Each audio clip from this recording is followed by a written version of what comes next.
Welcome back. We are in the studio once again. We actually didn't leave in the studio because you can tell by what we're wearing. It's like, jeez, hitting them back to back. But look, I'm gonna put this timer on my phone. It's starting there. I'm gonna put up to 15 minutes. If we can't justify what we're talking about in 15 minutes, then you know what? I'll switch it off myself and you guys log off and watch somewhere else. Right, go. Right, we are in the studio today and we are talking about Asian weddings. Yeah. It's Good Cop, Bad Cop podcast, motivational athlete Ali Rashid, trot, and Faded my food. no, you do, bro, you're doing it deliberately, man. Do it properly.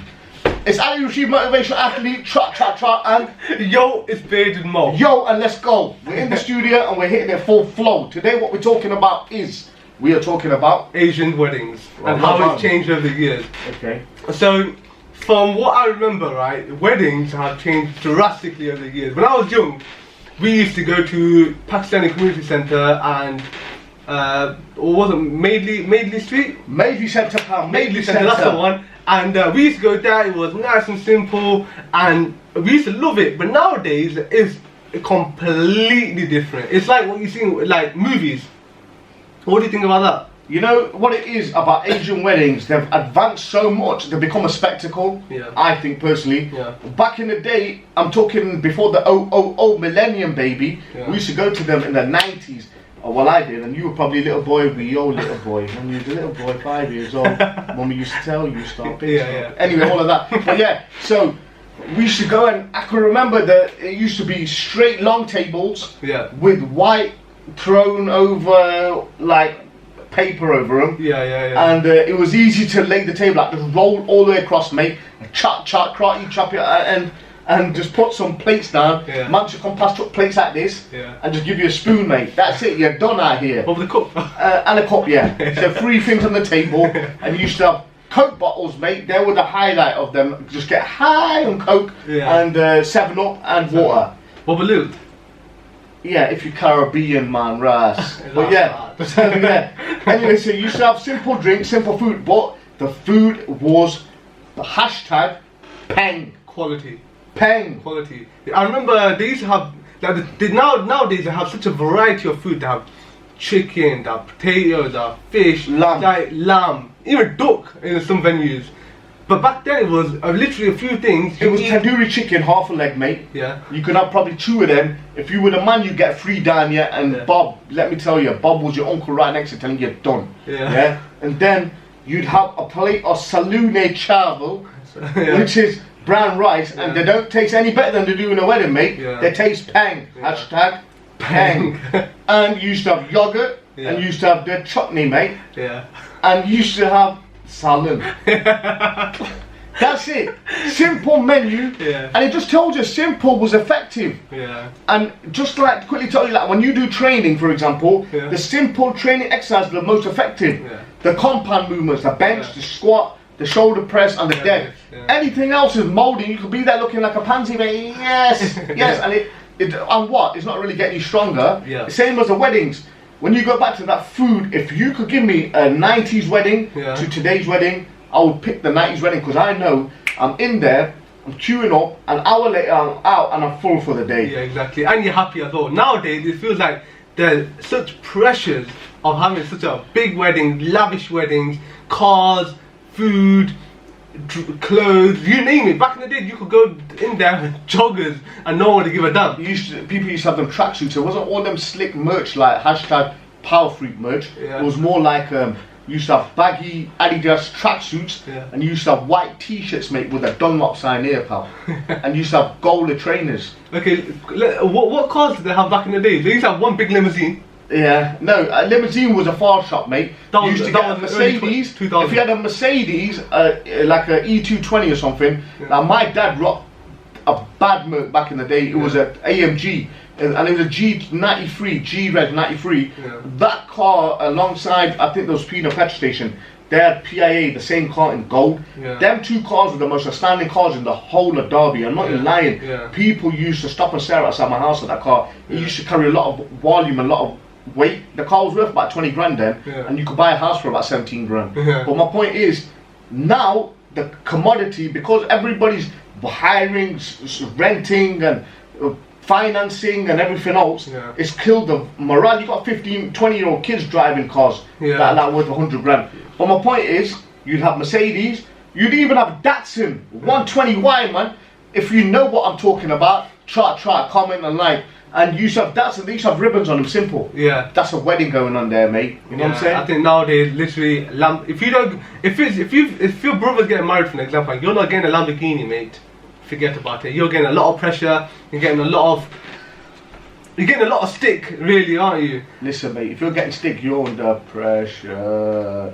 I can remember I used to see this guy, right? And when I was at uni, I was doing this website when websites were first started, and he used to get under pressure. He used to attempt to do little edits, and he was like, "This is what he say to me: pressure, Ali, pressure." That's how he used to talk. Yeah. I used to, and I'm just saying, that's what it's like with the weddings now. Yeah. People get under pressure. Literally, like, where do you think these Asian traditions have come from? Culture, mate. Culture. And they see other like, they've made weddings into like glamorous parties. Yeah. And all the social media, they want to be doing that on the Insta. They want to have that nice look that they've smashed it. Yeah. They've done something extravagant. Yeah. But really, all you've done is smash your pockets and make other people's stuff look extravagant. Yeah. I think it basically comes from Bollywood movies. Yeah. We literally, from a young age, we're watching Bollywood movies, and we're seeing what they're doing at wedding. And when we grow up, that's what's in our minds now. We think, yo, we need to do a wedding like that. True. We need dancing, we need cars, we need... Can you dance? I can't dance to save my life. No, save your life right now, dance. Right now? Yeah. Can you imagine this guy dancing? Exactly. Yo, it's Beard and Mold, let's go. And he does like a Fortnite dance. Fortnite, mate, dances. But yeah, going like these weddings, honestly, to movies, people, you know, like now to do an event, going on the costings. Yeah. Like a simple wedding back in, obviously there's inflation and everything else and whatever else, but you could get a wedding done for maybe 8 to 10 grand max. Yeah. That's the whole hire, the food. If there was any cars, you could borrow people's cars then, and people were like, they know whose car that is, but they know it's a wedding, right? And that's it, a bit of jewellery for the girl or whatever else she's done. Now, minimum, what do you think it is? I think about 50,000, 80,000. Yeah, 60, 70,000 upwards. Yeah, it's literally stupid money. That's if you call it like 400-500 people like you would. Yeah, it's literally, you're going into debt for a wedding, and it literally, it ruins the marriage as well, because you're paying off something which is not worth paying off. Do you know what I'm trying to say? Why would you spend that much money? I think it's absolutely ridiculous. If you could spend 10,000-20,000 pounds on a wedding, which you could afford, you will live a happy life, I reckon, in my opinion. Right, think of it this way, you're 50, 60, 70 grand down, or the pressure that you know you got 3 or 4 girls that you need to marry, or boys or whatever, and the pressure is on the parents. Like, before, like, they'll have to think that I have to save 200 grand now for these 4 girls. How do I do it? They don't even earn 200 grand up to the point that they're that age, you know what I mean? So it's like, what do? People get into debt. People start borrowing money, fall out with family members, and because they can never pay it back. So a wedding, a happy event, look what it's becoming like. It's becoming like, and a lot of people are getting divorced very quickly. What do you think to that? I think it all just stems from that, really. Like the pressure. Yeah, exactly. You know, Allah subhanahu wa ta'ala has blessed you with a spouse. Why would you want to ruin that one day and do so much sin? And how do you expect your marriage to last? Alright, stop. I do a wedding. I want you to paint the picture. What would you do? Okay, my wedding. If I was to get married again, yeah? See what you just said, my wedding, and you're thinking of marrying again. Sister, if you're watching, he's a naughty one. So, literally... Watch this one. Nikah. And then after that, literally a simple little hall, 100 people, tops, yeah? Simple food, a few nice cars, that's it. So what's the costings then? And I would probably spend 20 grand tops. 20 grand? Yeah. And I think, you know what, right? I think the parents feel like they're under the pressure that they have to spend money to show how much they love their son or daughter. If they're not spending 50, 60, 70 grand, they're going to think, people are going to think that the parents don't love their sons. Yeah, like they're expressing the love through how much they spend. Yeah, which is absolutely ridiculous. That's why it's become shallow. Life's become shallow. Everything's that's impressing with positive. Yes, That's it. People are impressing everybody else. Remember something, you can't please all the people all the time. Yeah. Impress Allah, do the things the right way, or impress the people who are in your immediate network, as in like your close family members. Yeah. Maybe the 20-30 people that you can say, these are the people we go to an Eid, they're the people that are going to be there. Yeah. Do you know what I mean? And nowadays, have you realised this, what people are doing? Because the cost is that much, they're actually calling 1 or 2 people from the household. Yeah. Like, oh, you two from Bradford, you two from Nottingham. But back in the day, when it was a Pakistani community setting, you'd tell them to bring all the tribe. Exactly, bring your neighbours as well. And your neighbours. And anyone else who could fit in the back of the bus, mate. Bring them. Exactly. Wasn't that better though? Wasn't that better? Like, people come up with 10 people walking through the door, you're like, yeah, you're alright, how's it going? Yeah. And now it's like, well, he's brought 5 people, but it's like pulling your face like this, look at him. Yeah. Imagine you were invited to a wedding and they said only 2 people, and you were watching your parents get ready for a wedding, and you're thinking to yourself, I'll be the 3rd one here. Am I going to wait outside in the car now? Yeah, exactly. Like, Mum, bring me a piece of chicken out. And exactly, that's put it in your pocket. But that's how, you know, family problems occur as well. Because you start getting, you know, once the wedding's done, people don't want to talk to that family member again. Look, they didn't call to the wedding. Yeah. It starts off beef. Yeah. Right now, we ain't even got lamb right here. We don't want no beef. We don't even want a chicken.